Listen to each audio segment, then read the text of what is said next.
KSKTU Kothamangalam west village committee MP പത്രോസ് അനുസ്മരണം സംഘടിപ്പിച്ചു.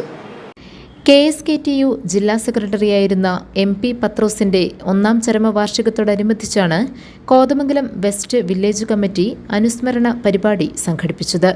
ഇലവനാട് നടന്ന അനുസ്മരണം ഏരിയ പ്രസിഡന്റ് AV ജോർജ് ഉദ്ഘാടനം ചെയ്തു.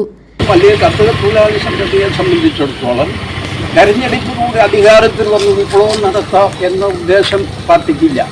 എന്നാൽ തെരഞ്ഞെടുപ്പിൽ അധികാരം കിട്ടിക്കഴിഞ്ഞാൽ ആ അധികാരം പാവപ്പെട്ട ജനവിഭാഗങ്ങൾക്ക് വിനിയോഗിക്കത്തക്ക രൂപത്തിലുള്ള ഭരണമാണ് കമ്മ്യൂണിസ്റ്റ് പാർട്ടിയുടെ നേതൃത്വത്തിൽ ഇതുവരെ നടത്തിയിട്ടുള്ളത്.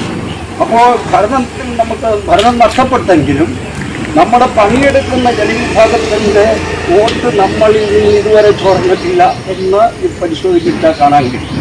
അപ്പോൾ ആ വിഭാഗം ജനങ്ങൾക്ക് നമ്മൾ നേടിക്കൊടുത്തിട്ടുള്ള 968 കർഷക തൊഴിലാളി സംഘടന ഉണ്ടാക്കിക്കൊണ്ട് നേടിക്കൊടുത്തിട്ടുള്ള നിരവധിയായ അവകാശങ്ങൾ, ആ അവകാശങ്ങളെ ഇപ്പോൾ ഇന്നിപ്പോൾ UDF ഗവൺമെൻറ് അധികാരത്തിൽ വരുന്നതിന് മുമ്പ് തന്നെ മുൻ മുഖ്യമന്ത്രി നേത്രയാണിനെ കുറിച്ച് ഇപ്പോഴത്തെ മുഖ്യമന്ത്രിയുടെ കാര്യം പറഞ്ഞിട്ടുണ്ടാവുകയാണ്. PS ബിജു അധ്യക്ഷത വഹിച്ചു. CP ഗോപി, MA അബൂബക്കർ എന്നിവർ പ്രസംഗിച്ചു. GTV news Kothamangalam.